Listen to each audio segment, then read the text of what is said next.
So we're gonna get this party started. I have the pleasure of being your first speaker today. For those of you guys who don't know, I'm your boy, Roy.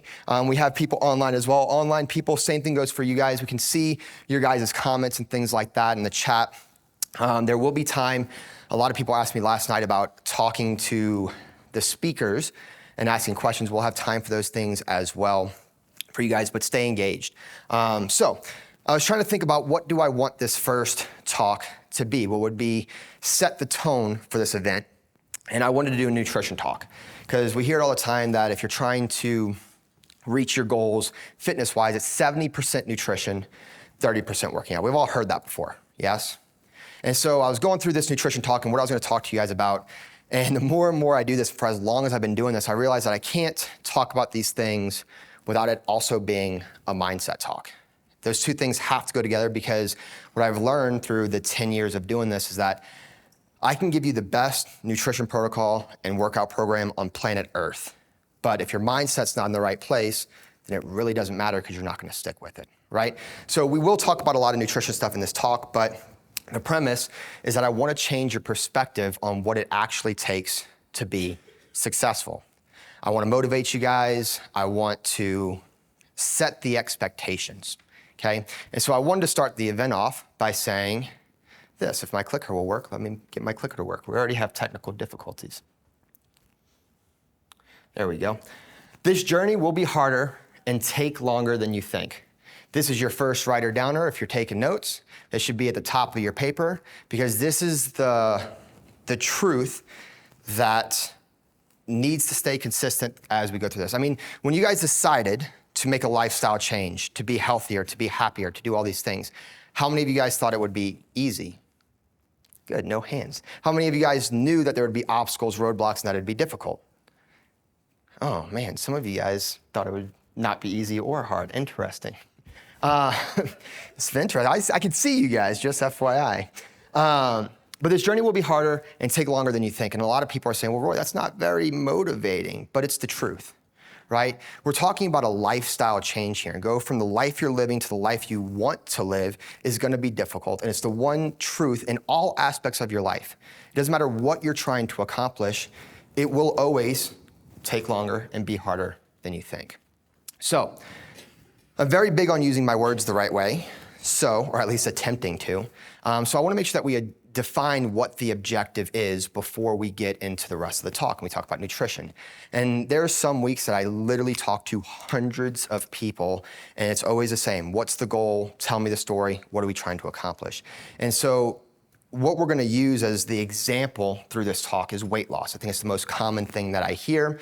And even when people say, oh, I don't really care about the number on the scale, when they talk to me about their goals, they know that they have weight to lose to get to where they wanna be. But you could take out weight loss and insert your goal. If you wanna build muscle, gain weight, you wanna run a marathon, do a competition, whatever that is, you can insert your goal and these principles will be the same. So what's the objective? To lose weight. And I do have to preface that those of you guys know me long enough, the goal is not really to lose weight, it's to burn, what'd you say? Fat. The goal is to burn fat. It's to lose the right kind of weight and make sure it's sustainable long-term. It's important that we have that frame of mind as we go through this. Because I always joke like losing weight's not hard.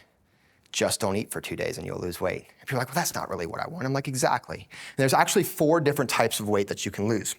There's water weight, there's food weight, there's muscle weight, and there's fat weight. And of these things, if we're going through this journey, and we're gonna say weight loss because it's socially accepted, I think everybody understands that, but we don't want to lose water weight. We don't want to lose food weight. I hope that you don't wanna lose muscle weight. The ultimate goal is to lose the right kind of weight. We wanna figure out how to burn fat. That's the objective. But then I was really thinking about this, and I said, man, there's a lot of people that have goals to lose weight, right? We live in an obesity epidemic here in the United States, and the question that started arising to me is, well, why? Why do some people decide to get in shape? Why do some people decide to go through the hard times, the sacrifices, the workouts? Like it's hard to choose to work out, to give up, to sacrifice the cookie or the cake for grilled chicken breast. Like why does somebody decide to do that? Because there's people who are overweight. They know they're overweight, they know the health conditions that come with those things, but they don't take action. And again, it doesn't matter what I teach you if you don't have the right mindset or you don't want to make change, then it's not gonna happen regardless. So why do people decide to take action? I narrowed it down to one of two things. The reason why people set these goals or they wanna lose weight is because they either wanna look better or they wanna feel better. It breaks down to one of those two categories, always. So let me give you some examples. If you wanna look better, it comes into a place of you used to wear a medium-sized shirt and then you go to the store and you're like, oh, the larges are fitting a little snug and now I'm up to an extra large and you don't like that. You go to put on the dress and it just doesn't fit right. And you're like, something's gotta change. Or even if it's I hear this a lot, you are in a relationship, you let yourself go, and the intimacy with your significant other isn't there the same. And you don't have that confidence anymore. And that's what you're seeking. I want that confidence. I want to re-spark that intimacy. Where you're single and you want to attract a partner, right? And there's all these different reasons of, I want to look better, I want to be more confident. The feel better is you go to the doctor, you sit in the chair, and they say, you're at risk of a heart attack. You're pre-diabetic. If you keep going down the road that you're going down, you're gonna be full-blown type 2 diabetes. Here's these medications you now need to be on. And you say, I don't like this. I want more energy. I want to feel better. I want to not be on these things, right? Or I hear this one a lot too, is I want to set the example for my kids. That's a big one I hear all the time. And setting the example for your kids, well, why? Because you want your kids to grow up to be happy and healthy. And if you can set that example for them as your duties as a parent, it would make you feel better. Or you know that if you lost some weight, your knees wouldn't hurt as bad, your back, your joints, you'd be able to run and play and do these things again. You'd feel strong, right? You want to feel better. You want to have more energy. It always breaks down into one of these two categories. And I was making this talk and I figured this out and I've been really excited that I've kind of narrowed this down, but I was like, wait, there's got to be more. Because I've never gotten on a consult before. Somebody said, yeah, I want to lose weight so I could be borderline depressed and have, be overweight and all these other things and have less energy. Like nobody's ever said that before. So everybody wants these things, but again, why do some people decide to take the action and other people don't? Because everybody says they want these things. Everybody has started their health journey before, but very few people make it to that new lifestyle change. And so I was just wrapping my head around this and I wanted to really narrow down what makes somebody decide to make change. And I've narrowed it down to this. The ultimate goal, more than anything else, is to be happier. And I just think interesting. It changes our perspective from, I want to lose weight, I just got to eat less, to, well, what do I need to do to be happier? And I'm not saying that you're not happy, because there's different aspects of our life, right? There's the financial, there's the relationships, there's the mental, there's the emotional, there's the spiritual. But I truly believe that the fitness correlates to all different aspects of your life. And when something happens in you in the fitness category that you say you're no longer happy is when we decide to make a change. You want to be happier. It's the reason why we go through the pain. And there's 3 different types of happiness, okay? There's one, I'm not happy, okay? Just not happy, something needs to change. There's 2, which is the common one, which is short-term happy. And this happens a lot. And the best example I could give, because this happens all the time, I literally hear this probably more than anything, is you decide to go out with your friends on Friday night with your goals in mind of, I want to be in shape, I want to be healthier, I'm trying to build this new lifestyle. And you go out with your friends and you say you're not gonna drink or party or eat too much or do this or do that. And then you kind of go AWOL over the weekend. And then Monday comes around and you're like, I hear the conversation. Roy, it happened again. I had 1, maybe 4 too many shots of tequila and the cake, and then that was Friday, and then I was hungover on Saturday, so we went to brunch, and 1 or 4 too many mimosas, right? And it just trails into the whole weekend. And then Monday you're hungover, you don't have the energy, and you're like, why did I do this thing? And you sacrificed your long-term happiness, your long-term goal, the overall happiness of your life for the short term, the quick fix. And this happens all the time. We're constantly debating the what do I want now versus what do I want for real? What are my goals? And so then the ultimate goal is what we're trying, and again, we're narrowing this down. It's very important we use our words the right way, is that we're looking for long-term happiness. That's why we go through the pain. That's why we choose to make the sacrifices. That's why we choose to go through the soreness and work out. So one of my favorite quotes ever, and probably a good writer downer as well, is from Tony Robbins. It says, change happens when the pain of staying the same is greater than the pain of change. And it just gives me chills every time that I think about that. Because something has to happen. That you are so unhappy with the situation you're in that you said that enough is enough, that it is now worth it to work out. to sweat, to make the sacrifice, to not have the Oreos every night or the alcohol every night, to start making these changes. Because you guys, it's hard, right, to be sore. Some of you guys, you start working out and it's like, you can't even walk up the stairs the first week, or you have trouble taking a number 2 on the toilet. It's like, why would I do that, right? You do that because you're so fed up with where you're at that you've decided enough is enough. And the pain of going through all of that is worth it to no longer be where I'm at right now. And that's why somebody makes a change. And so my activity for you right now is I want you to think about why. Why do you even want to do this? And I want you to write it down. And it could be multiple things. I'm gonna keep talking because I don't like awkward silences, but you guys, I want you to write down. Everybody, even my coaches and my guest speakers, I see you, Dr. Harrison, right there. I'm watching you right there. But I want you guys to write down why. Why would I want to go through the pain and sacrifice to get to this other side, this new life? Because there's a version of you that's out there that is healthier, that works out, that does these things. And if you're sitting here and you're thinking, you're like, I don't know. I don't know what to write down. I don't know why I'm doing this. You might be in the situation where maybe you're not in enough pain to make the change. And maybe you struggle with the consistency aspect of things. This happens all the time. And the powerful part to all this, and what I love, is that it gives you control. It gives you control because you get to choose the threshold of when you decide enough is enough. It's hard to talk about, but some of you guys are waiting for the wake-up call. You're waiting to be on your 4th or 5th or 6th medication. You're waiting for the doctor to say, hey, if you don't make a change, you're digging yourself an early grave. You're not gonna be able to be around for your kids or your grandkids. You're waiting for your significant other to say, hey, I'm filing for divorce because I'm just not happy anymore. And we don't wanna talk about those things, but the truth is that you don't have to wait till it gets to that extreme. There's people who have abs and then they just gain 5 pounds and they just kind of can't see their abs anymore and they decided enough is enough. Like, you get to make that choice that enough is enough, and it's worth it. And I'm gonna be the first one to tell you guys on this stage is that nobody's making you do this. Like, this is your life, this is your happiness. The motto of RUF is to help you build your happiest, healthiest life. And the word happy has always come before the word healthy because our happiest choices aren't always the healthiest. And I'm not gonna sit here and say you have, like, it's gonna affect me zero, you guys, if you decide to go work out next week or follow your nutrition protocol. It's gonna affect you, it's gonna affect your life. These are your decisions at the end of the day. So let's play ball that you wrote some whys down and you've decided, I wanna be happier, I wanna do this thing, I wanna make the sacrifices. If this is where we're at, then the next question becomes, well, where do I start? What's the best program to follow? Okay, and the issue with, I love this. This is my favorite part. I always forget that I put this in here. So this is Usain Bolt, okay? When we start deciding that we want to live our happiest, healthiest life and we're gonna get in shape, we usually tend to take to the Google and we say, what is the healthiest diet program to follow? What are some of the diets you guys have heard of or tried? I'm curious. Keto? Keto's a big one. What else? Only keto? Carnivore? Weight Watchers? Atkins is a big one. Anything else? Yeah. Slim fast, vegan, vegetarian, like I've heard it all. I've heard diet cleanse. Have you guys heard of the water fast? That's the new one, right? The water fast is a big one. There's all these different things.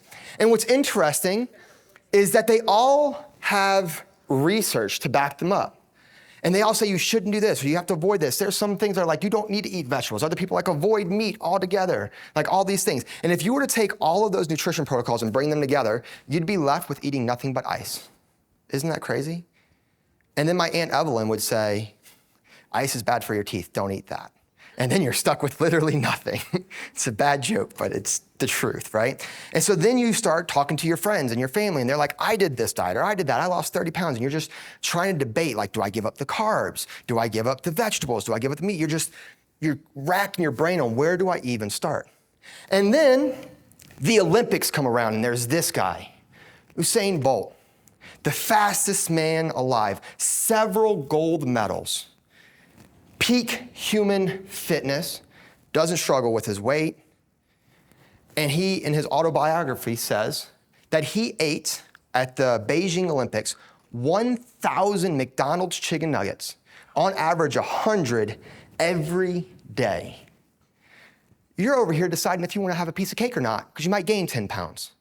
And this guy at peak human health is having McDonald's chicken nuggets. How is that even possible? You're now more confused than ever. right? And then you have this guy, I talk about this all the time, Matt Frazier, is the 5-time fittest CrossFit Games athlete, deemed the fittest man on earth. And in between, I was listening to a podcast, in between his workouts, he'd be eating a bar at the competitions. And all the other competitors would be like, what are you eating? What are you doing? Because they want to know the secrets. He said, I'm eating my protein bar because that's the socially accepted thing. I got to eat the protein bar. Well, later on, after he retired, he let all of his secrets out. Come to find out, he was eating Snickers. He didn't want his competitors to know what he was doing. And it's just like, it's mind-boggling. Because never not once did you take to the Google and say, hey, I want to lose weight, and it says, hey, try the Snickers diet, right? Wouldn't that be nice? And so you're wrapping your head, you're like, how is this even possible? Because what you're seeing on the internet versus what these people who don't struggle with their weight are doing complete opposite things, and it's just the most confusing thing, and it can be paralyzing for some people. Like, you don't even know what that first step should or could be. And so then we run into this. This is you. You're not happy. You say, I've decided I want to be happier because Roy said that happiness is good. So I'm going to be happier. So now this is you. I've decided I'm going to be happy.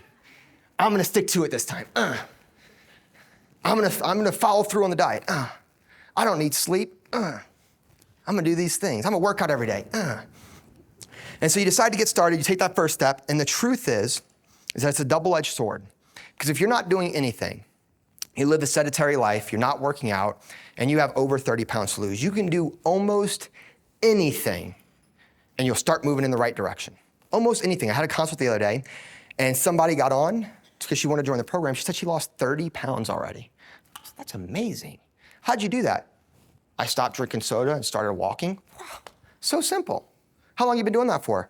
About 9 months to a year. Consistent too. Wow, I'm proud of you. What do you need me for? Well, I hit a plateau. I don't know what to do next. We'll talk about that in a second. But the truth is that you could do almost anything. But usually we tend, and you guys said some of these already, we tend to do one of these diets. This is where we start. Keto, intermittent fasting, vegetarian, carnivore, Whole30. These are the things that I hear all the time that people will start doing when they want to lose weight. And we're going to pick on keto today because I feel like that's the big one, right? Give up the carbs. And for those of you guys who don't know, keto is a moderate protein, a no carb outside of fiber. Most people don't know that, but you still need to eat fiber even if you're doing keto, and a high fat diet. That's what keto is. So you're essentially restricting yourself. You're taking away the carbs because carbs are the enemy or carbs are bad, right? And so you do this, and the issues we run into, or I should say even before the issues, this is what happens when people do keto. I'm gonna take you through the timeline. Week 1, you start keto, you cut out carbs. So you stop eating you stop snacking, you stop eating the potato chips, you stop eating the sweets. And what happens week 1? You lose 6 pounds. Wow, that's amazing. Why didn't I start this last year? I'd be in so much good shape, right? And then week 2 comes around and you're sticking with it. You're feeling good. You're like, I have all this energy. And you lose 4 more pounds. I just lost 10 pounds in 2 weeks. This has been the secret all along. My Aunt Grandmammy is right about keto. I do need to do this, right? But then what happens around week 3?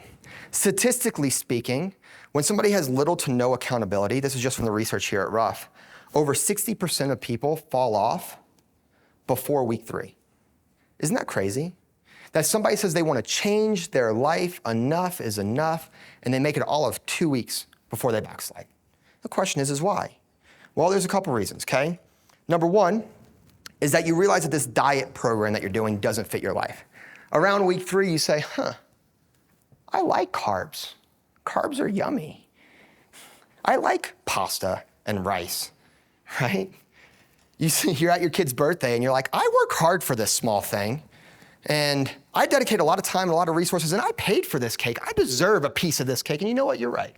You do deserve a piece of that cake. But then you eat the piece of cake, you backslide because as soon as you started eating carbs again, you gained a bunch of weight and you said, what's the point? And you fall off. Number 2, the negative effects of the plan start to surface. So keto, you restrict your carbohydrates. For those of you guys who don't know, I feel like it's common knowledge, but if you don't know, carbs are your body's primary energy system.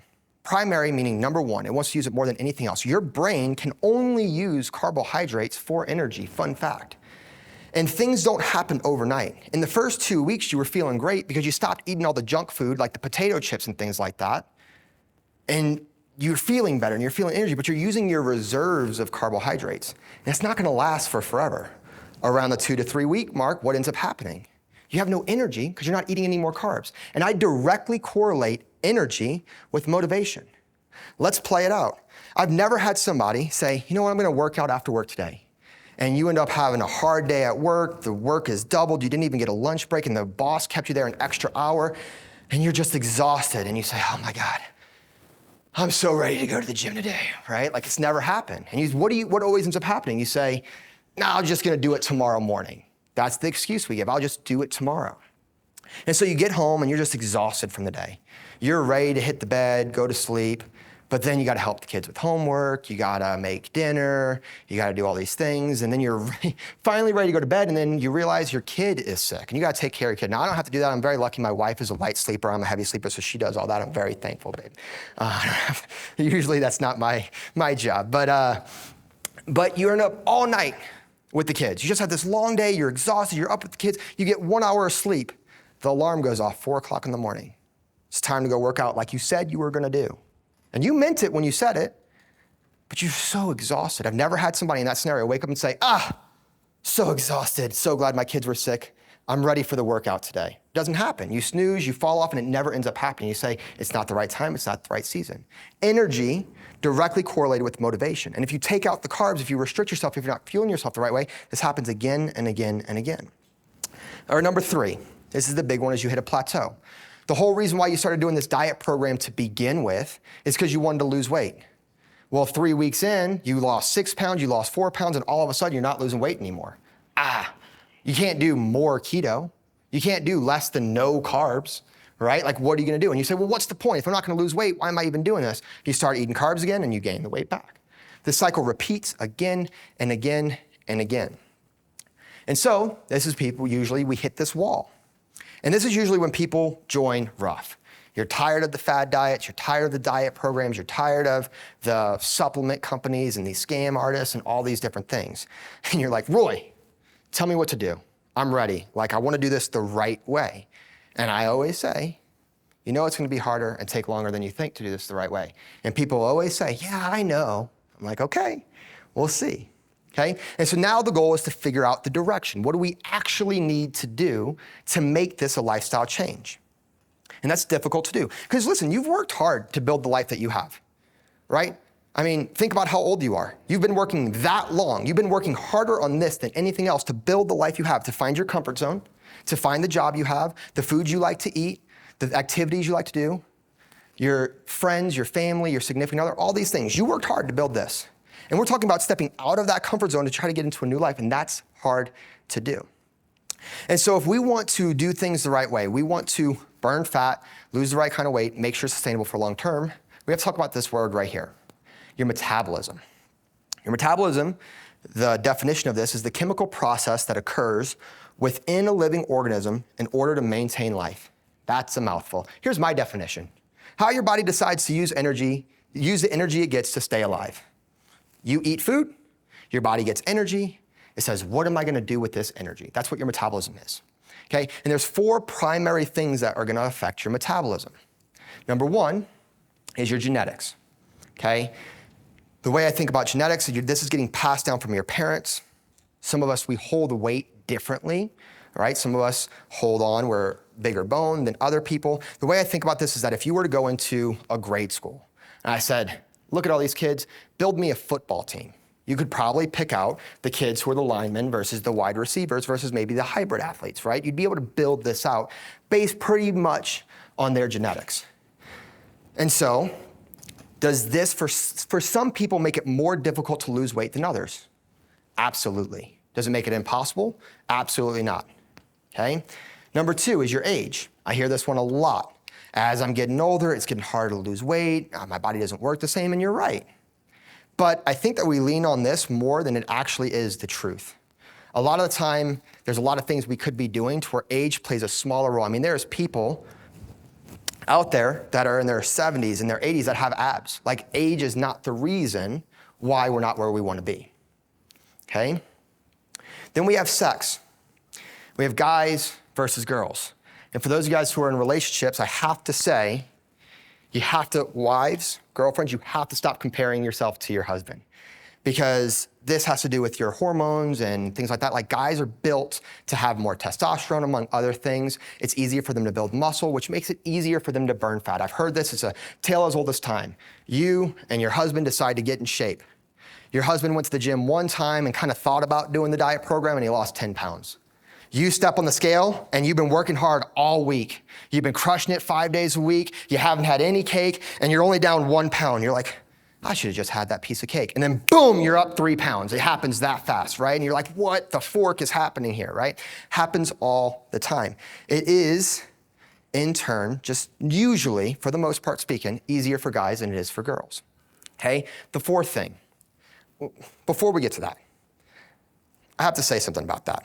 Because usually I tell the women not to compare themselves to the guys, but for all the guys out there, and I'm gonna post this, and ladies, you can share this with your husbands later, but it is easier for guys than it is for girls, which means for all the men out there, you are the leaders of your family, whether you like it or not. You lead by example. And there is absolutely zero reason why you don't do this with your wife. Zero. You could put in half the work and get double the results. Genuinely. I've seen it happen all the time. You could just cut back a little bit. But even if you don't want to do that, because I said it before, this is your life, you got to do this thing, but at the end of the day, you decided to be in a relationship. It's a two-person thing. It takes two to tango. You guys are one, you have to support each other. And going through this, even if you don't want to do this, at least at the bare minimum, you need to support your wife. Like, I cannot say that enough, because the wife usually is the glue to the whole family. And they have more, I have these conversations every single day, and it almost breaks me down to tears. They don't have the supportive husband or the supportive boyfriend. They don't have the family or the friends, and they just feel alone in this journey. And they would do anything for their family. They would sacrifice their literal being and their identity for their kids and for you and for all of it.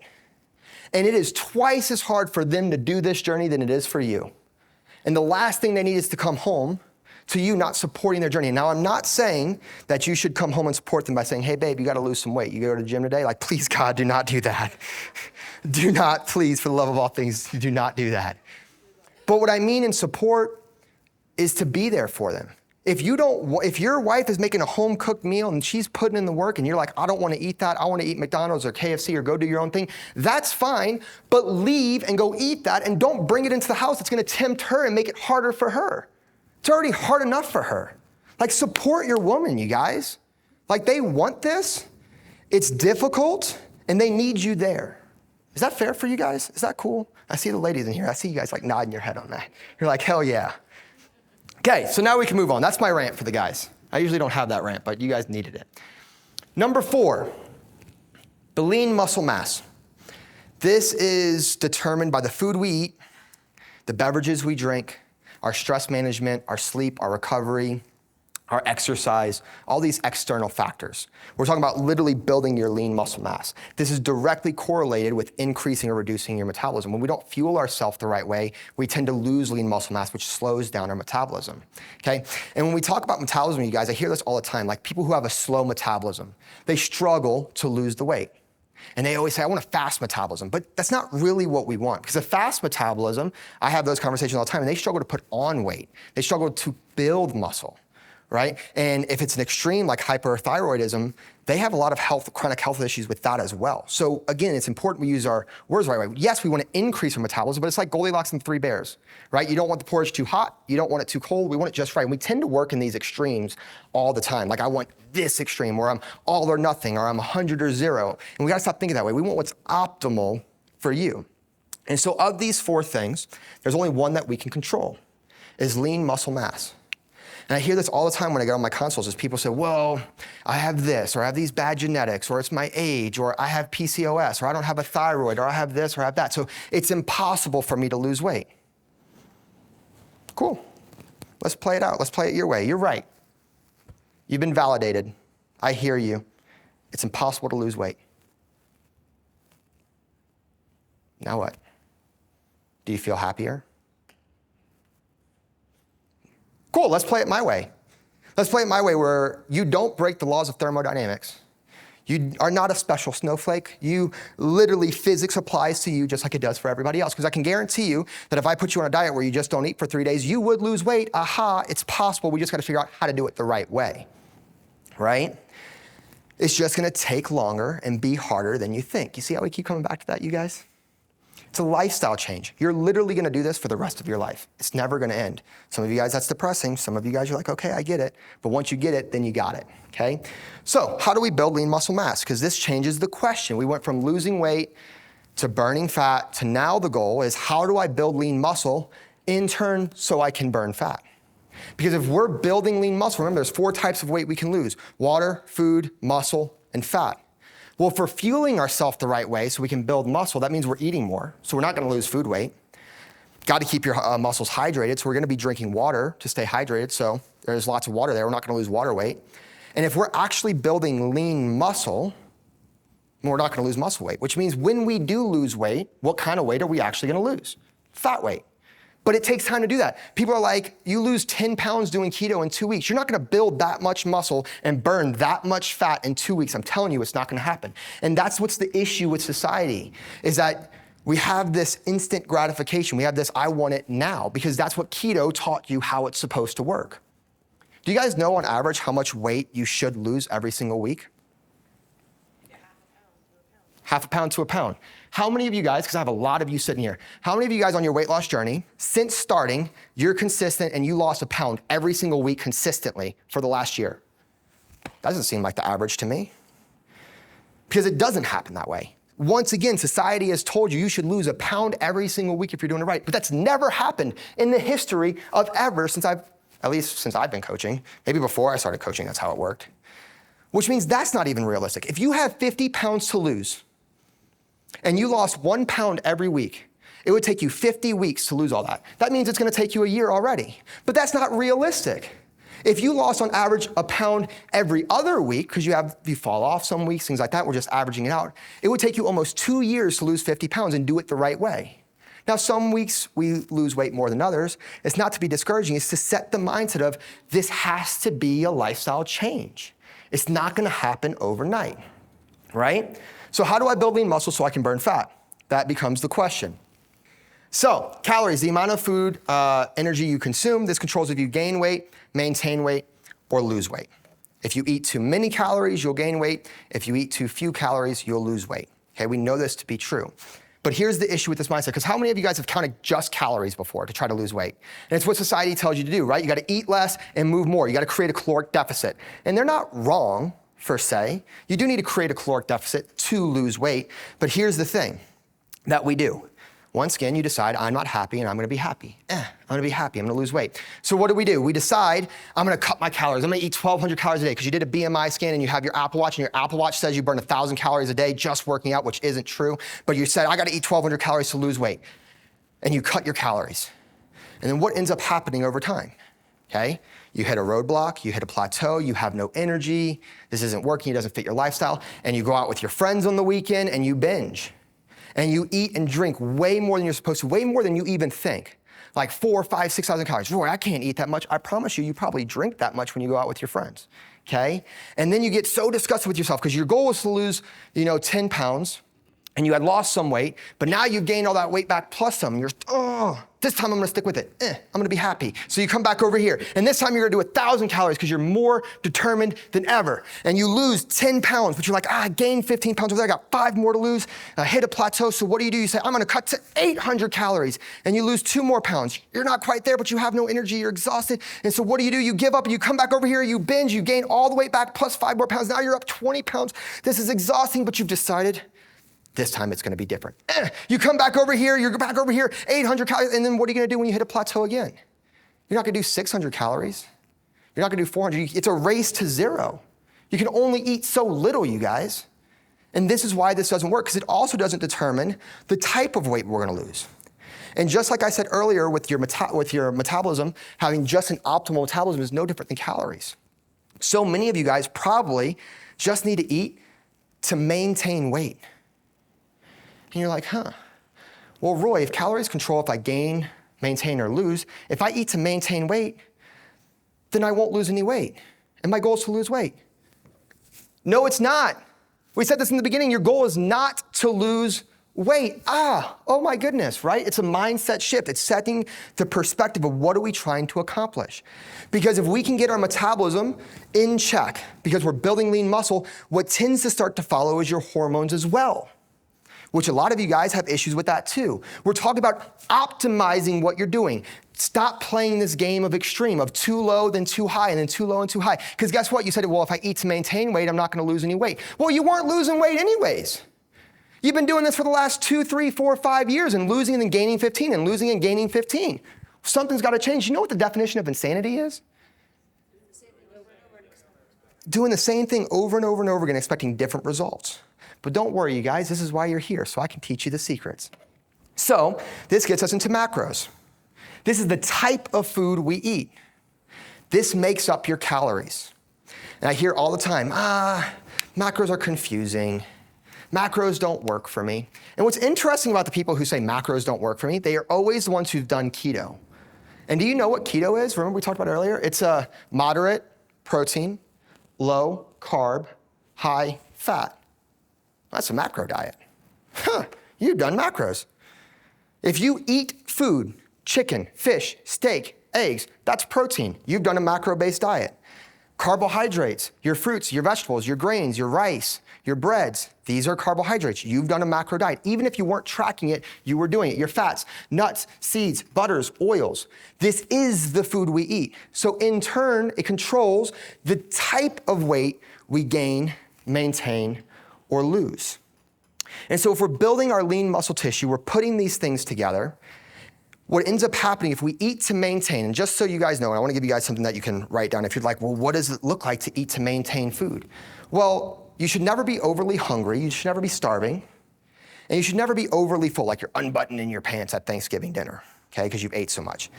About no snacking included, but when you're about to start getting hungry is when it's time to have a meal.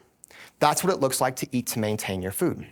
Okay, then we control what type of food we eat. And if we do this right, you guys, if you eat to maintain, so this is your calories in, and this is your metabolism. Instead of going to a caloric deficit, we actually increase your metabolism this way by eating the right things. You have just created a caloric deficit without having to eat less food. And you've optimized your hormones, you've optimized your metabolism, you're building lean muscle, and you're losing the right kind of weight. Does this make sense to you guys? Are y'all with me? Cool. This should be like, for some of you guys, you're like, I've heard this before, but some of you guys, you're like, mind is blown right now. At least that's why I like to think. So this is what I like to think is my famous diagram. Anybody who's done one-on-one coaching with us, you've seen this diagram before, but there's 4 macronutrients. There's protein, carbs, fats. Alcohol is the 4th macronutrient. We're not gonna talk about that one just yet. But these are the big 3. And this is my diagram, okay? This diagram is important because of the arrow that goes downwards. Protein, if needed, if you are not nurturing your body the right way with enough fuel, okay, it can actually break down protein and turn it into carbohydrates for energy. Because remember, your body's primary source of energy is carbs. And if you're doing keto and you have no carbs, it's got to get the energy from somewhere. And it could pull it from fat, but it could also pull it from muscle. So not just the chicken, fish, steak, eggs that you eat, it can turn that into carbs, but literally your muscle tissue. It can literally take your biceps, your glutes, your quads, break that down to say, we need energy, and your muscle tissue increases your metabolism, which burns more calories. We want to burn less calories because we're not fueling ourselves the right way. It takes protein, it can break it down to carbs, which slows your metabolism, messes up your hormones. And some of you guys have been doing that for years and years and years and years and years, and now your metabolism is slow. We don't have the lean muscle mass. If you don't use it, you lose it, right? And so now it only makes it even harder to start to get moving in the right direction. We all know that if you eat too many carbs, it can be stored as fat, okay? So that's where the arrow works downwards. And this would be very rare. It doesn't want to happen, but I think it's cool to know that if your body actually really needed to, if your protein can be turned to carbs and carbs can be turned to fat, technically that means protein can be turned into fat. Fun fact, doesn't normally happen. Your body doesn't want to do that, but it's cool that it can do that. But then you have this horizontal line in between the protein and the carbs. This horizontal line is really important because it's talking about carbs and fat as energy system. Fats do a couple other things with hormones and has a couple other roles. But we talk about them as energy systems. Carbs and fats cannot be turned into protein. It doesn't go back up. And protein is the only macronutrient that can build, preserve, and repair your lean muscle tissue, which means it's kind of on its own playing field. It's unique in its own way. I say it's the king of the macros. It's the thing that people are missing. Every single one of the diets that you guys talked to me about when I said, hey, what diets have you heard of or tried? Every single one of them was restrictive. Eat less, take this food out, don't do this, don't do that. But never not once did they say, what are you supposed to do? What are you supposed to add in? How are you supposed to fuel yourself? How are you supposed to optimize these things? And this is the secret for most of you. So when we talk about eating to maintain, we talked about that. When we talk about protein, okay, usually for most people, it's about 100-ish grams of protein a day would be a good minimum, but it's different per person. And I believe having a moderate to high protein diet works for most people. Okay, some people need to be on the lower end, just depending on how you metabolize things. Some people need to be on the higher end, depending on your training, your lean muscle tissue, your genetics, your sex, like all these other things we talked about earlier. But we want to have protein every time we eat would be ideal, right? So, it's easier to stay in shape than it is to get in shape. So I've taught you guys all these things. I said, we got to eat more protein. We got to ideally add in some resistance training. We got to do these things. You have to understand that it's easier to stay in shape than it is to get in shape. This is important because we talked about this earlier in the talk of like, there's always that defining moment of I'm not happy and it's time to make a change, right? And you get to choose that. And I try to emphasize this as much as I can, but at the end of the day, something's got to happen inside of you to make this change. That if you wait till you've added all of the medications. You wait till you're 50, 100, 150. You're digging yourself an early grave. You wait till these hard moments arise. It's so much harder to reverse that than it is to prevent it. And I'm hoping that in this talk, wherever you're at right now, that you leave today saying enough is enough. And you start making this change. But this whole talk of it's easier to stay in shape than it is to get in shape, like I said, you've worked hard to build this life. This comfort zone. Your friends, your family, your coworkers, the job you have, the food you like to eat, going out with your friends, the drinking, the alcohol, like whatever it is. And you've decided I'm not happy. We literally have to step out of this comfort zone because there's this version of you that's out there that you know they work out, they're healthier, they've burned the fat, they've done the things, they have more energy, they're setting the example for their kids, and I want to get there. And you would literally have to step out of this comfort zone. And that's hard in the beginning. It's hard in the beginning because your body cannot handle the stress yet that you're about to put onto it. Think about it. A lot of you guys here have been working with me for a while, but when you first start working out, you do one 15-minute session and all you did was some back squats. And you literally can't even walk up the stairs the next day. You're like, what is happening, right? It's like, this is so difficult. You're trying to eat the protein because Coach Roy said it's important, but if you don't use it, you lose it. You've lost so much muscle. Your body's, we don't need this protein. We don't even have that much muscle. I don't know how to digest this or process it. Like, it's difficult. It's hard, right? And in that time frame, not only are you stepping out, you're doing this thing, but I think the hardest part, and we talk about accountability a lot, is that your friends and your family and your coworkers don't get it. They're not doing this with you. They said they would, but they're doing the fad diets. They've fallen off on week 2. They don't understand. They're not supporting. And you haven't quite stepped into this new life. You haven't been doing it long enough, so you don't have people who support you yet. You don't have those connections, and connections happen over time. So you have all of these things working against you. You're sore all the time. It's hard to do the diet. You don't have the friends. You feel alone. That happens a lot, right? And that's where most people give up. And they go back to this old life. And they say, oh, I'm not happy. And they do this again and again and again. But if we could just get through that and understand that it's going to take longer and be harder than you think, I truly believe that if you actually stuck to the program for 4 to 6 months, in retrospect of your whole life, that's really not that much time. But 4 to 6 months, I genuinely believe you will really start to see the changes of building the lean muscle and getting your metabolism in check and your hormones starting to at least move in the right direction. And what happens when we do that is things get easier. It's the light at the end of the tunnel. I say this is so hard and people are like, that's not motivating, but it's the reason why people say if it was easy, everybody would do it. You're doing something that other people aren't willing to do. And when you get there, they're gonna say, well, it must be nice. And you're like, it is, right? Because I earned this, I worked for it. So when we talk about this in the light at the end of the tunnel, we're gonna talk about something, well, you need delayed gratification. That was my next thing. You just need to be patient, okay? But we get to talk about this, carbs. This is gonna bring everything together. This is gonna make it all worth it for you guys. Because I just spent like an hour talking about how hard this thing is, but now I get to talk about how much fun it is when we actually get there. I don't get to talk about carbs too often because usually most people just gotta figure out the protein thing, okay? But when we eat carbohydrates, your body's gonna do one of 4 things with it, okay? Number 1, it's gonna burn it and use it for energy, your body's primary source of energy. So if you've ever seen somebody who's running a marathon or they're riding a bike, they have those little goo packs. You guys ever seen those before? Filled with carbs. That's all it is carbs, because they need the energy and they need it now because they're in the middle of the hard activity. They eat those goo packets, your body's like, oh my God, energy, it burns it, it uses it, right? And I'm gonna use the analogy to kind of really bring this home is we're gonna think of a time before credit cards and debit cards. And everything was, the bank was for your savings account and we had cold hard cash. If you right now were absolutely starving, like almost on your deathbed, and I had $100 and the only place to eat in town was a restaurant right here in the hotel, and I gave you that $100, what would you go do? You'd go spend it. You'd go buy food right now because we need it. That's how your body views the carbs. It's like money to you guys. It's very valuable. It wants to use it to do the things, right? So this next thing, if you're not using it right now immediately, you're gonna store it in your muscles. So I think muscles is like a storage unit. You can literally take carbs and even fats and store them and pack them into these storage units, into your muscles, because it's right there. Your muscles are what's burning the carbs to do the activities and do the things. It says, hey, we don't need it right now, but let's just put it right here, so once we start doing the stuff, we can burn it, we can use it. It's so fast to grab. This is like if I gave you the $100, you're starting to get a little hungry, but you can wait till lunch to eat. So you take the $100 and you stick it into your wallet for later. And when you need it and you go to the restaurant, you can take it out and use it. It's just so fast, right?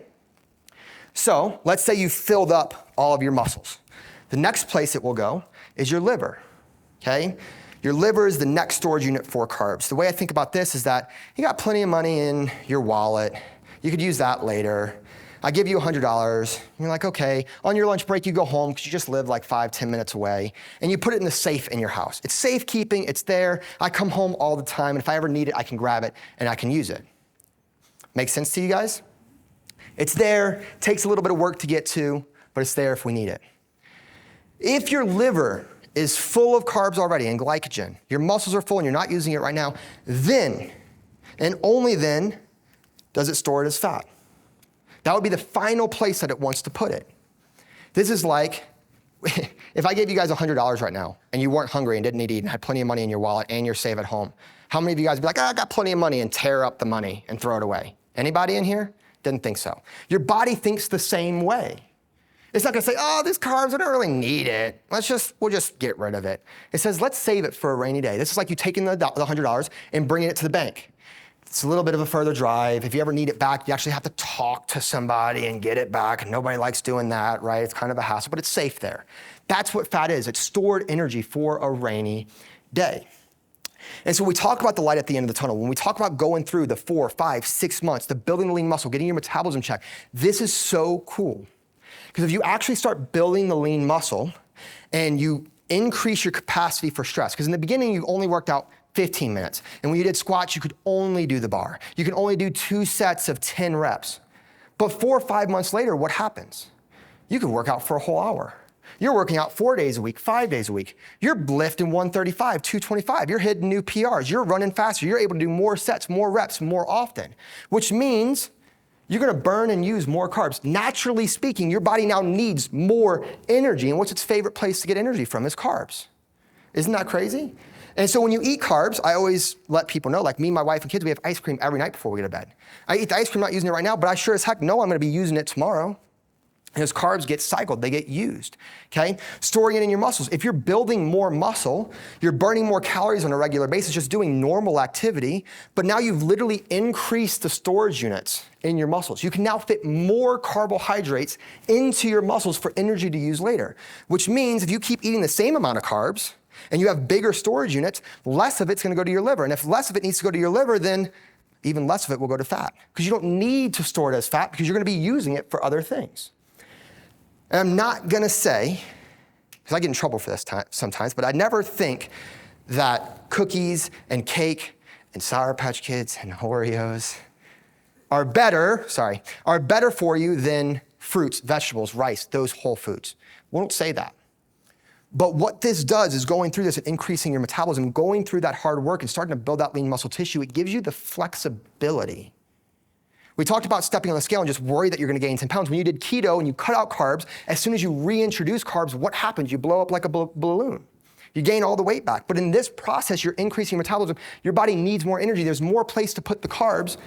You can have a piece of pizza on family night. You can have the cake at your kid's birthday here and there, and it not affect you so much in a negative way. This is the light at the end of the tunnel. This is the life. Could you imagine losing the weight, burning the fat, having more energy, and then here and there having the ability to have these things that you actually enjoy? But it's hard to get there. Because in the beginning, you're not capable of doing that yet. You don't have the place to put the cake and the cookies and the things like that. So you might have to make bigger sacrifices in the beginning to get to the light at the end of the tunnel. Does that make sense to you guys? This is why it's worth it at the end, because you can have a mix and a balance of these things. You just got to put in the work. And people say, well, it's hard and it's taking forever. I'm like, yeah, but you've been doing it the wrong way for 10 years. You're not going to fix that in 6 months, right? But we can start getting you moving in the right direction. So to wrap this up, you guys, 5-step protocol, okay? I wanted to come up with some kind of protocol to end my talk so I can give you guys actionable steps. If you're like, Roy, I have no idea where to start, I'm not doing anything, what do I need to do? Because there's so many diets, there's so many programs out there, I wanted to have my own that kind of cut through all the BS. And have you guys ever heard of the 30-30-30 program? Show of hands, I'm curious of how many people have heard that. I think it's, correct me if I'm wrong, but within 30 minutes of waking up, you have 30 grams of protein, and you do 30 minutes of low intensity activity, like a walk. Is that accurate? Yeah? Cool. And I have nothing against that. Actually, if it gets you motivated and gets you moving, I think it's great. Do it. The issue I have is he's on the stage and he's writing on his marker board and he says, and if you do this, that's all you have to do. And I've never seen the fat melt off of an individual so fast before. It has a load of horse crap. Because if you do that every morning and then eat like an asshole the rest of the day, it ain't gonna work, right? So I wanted to come up with a protocol that kind of, I feel like is as little gaps as possible for us to make mistakes with. So here's the 5-step protocol, okay? Number 1 is 15 minutes of activity every single day, even if it's just a walk. This does a couple things. It builds the habit. For many of us, we struggle with consistency. So just getting in the consistent movement of I'm gonna work out 15 minutes a day, even if it's just a walk, breaks through that idea of I gotta work out for an hour, I gotta go to the gym, I gotta go hard, because that's what happens, is when you can't make it to the gym, you feel like a failure and you give up. Get something moving in the right direction, okay? Number 2 is 25 grams of protein every time you eat, or more if you wanna eat more. But this does a couple things. One, it stops you from snacking, because that's what gets us a lot of trouble, is that you think you're hungry, but you're really just bored. People say, well, I'm hungry. I'm like, sweet, eat some grilled chicken breasts. Well, I don't know if I want that. I'm like, exactly. So, and protein as well is very satiating. It's very filling. So you can still have the other things, but if you started eating 25 grams of protein, you'll probably eat less of the other stuff that you shouldn't be eating because it's so filling, okay? Number 3 is 3 days per week of resistance training. This can be part of the 15 minutes of activity when you're first getting started. This could be body weight stuff. It could be going to the gym, lifting weights, resistance bands, but this pairs really well with the 25 grams of protein to help tell your body, hey, we need to build lean muscle. This is important, right? And it's not going overboard. So many people, when I tell them, oh yeah, you're joining the gym, I just need you to go 3 days per week. They're like, that's it? Then they do their first class and they say, I want to just do 1 day a week. This is way too much, right? Because they're so sore. But 3 days per week is more than enough when you're getting started, okay? Number 4, 48 ounces of water minimum per day. This was a tough one for me to come up with because everybody always asks how much water I should drink, and it really just depends the person. Some people need a lot more than this. It depends on the activity you're doing. It depends on where you live, right? Like if you're sweating buckets just walking outside because you live in Louisiana versus maybe somewhere where it's a little cooler, you're gonna need different amounts of water. But just through what I've seen, 48 ounces a minimum. If you're not at least getting that, then we probably need to drink more water throughout the day. And this is really cool too for those of you guys who struggle with like sodas and things like that. It might get you to start to get rid of those things for something that might be a little better. And then there's number 5, okay? This is the one that hurts the most. This is the one that cuts through the BS. If you did this, if you weren't doing anything else, you weren't working out, you weren't following any kind of nutrition protocol, you got 20, 30 pounds or more of weight to lose, and you did this for 5 months straight, tell me you don't feel better and you're seeing results. I would love to talk to you if you did this. Weekends included, no breaks, this is what you did, and it didn't start moving you in the right direction. And there's a bonus. It's number 0, so it doesn't count as part of my 5, but I really wanted to add this in here. This one's gonna be the one that hurts the most, because everybody says they want a lifestyle change. But you know what I've never heard? You know, I'm living my happiest, healthiest life when I'm drinking alcohol, long term. 0 ounces of alcohol every day. What a big number. Some of you guys that are really struggling with your weight, you could probably not even do the 5-step protocol. You could just do number 0, and it would change your life for some of you guys. But if you paired those two, if you chose to do the bonus and pair those 2 things together, you would be a force to be reckoned with, I tell you what. But this is the stuff that nobody wants to talk about. This is the stuff that people say they want change, but struggle to be consistent with. So this is the 5-step protocol. So that is my talk, you guys. I appreciate you guys. I know that this was a longer talk, but I hope that it changed your perspective on what it takes to actually build your happiest, healthiest life and at least get you moving in the right direction. We're gonna take a 5-minute break. Dr. Harrison is gonna be next. Thank you guys so much. I appreciate it. You guys are the best.